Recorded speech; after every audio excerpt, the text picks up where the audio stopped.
పోలవరం జిల్లా గుండాల ఇసుక పాయింట్ నుంచి తెలంగాణకు అక్రమంగా ఇసుక తరలింపుపై చర్యలు తీసుకున్నారు అధికారులు.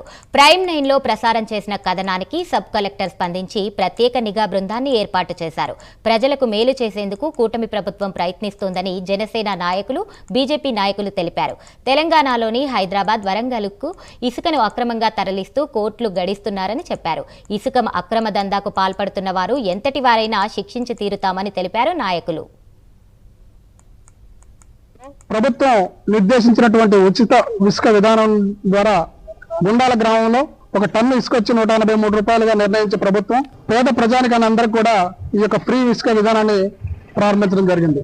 దాన్ని అదునుగా తీసుకొని కొంతమంది అక్రమదారులు వేరు ఆధార్ కార్డులు తీసుకొని ప్రజలంతా డంప్ చేసుకుని నైట్ తెలంగాణ ప్రాంతానికి భద్రాచలం నుంచి మిగతా సారపాక గాని అన్ని రకాల ప్రాంతాలకు కూడా తరలిస్తా ఉన్నారు. గతంలో మన ప్రైమ్ 9 ద్వారా ఈ యొక్క కథనాలను ప్రచారం చేయగా మన పిఓ గారు స్పందించి ఒక కమిటీని కూడా వేయడం జరిగింది.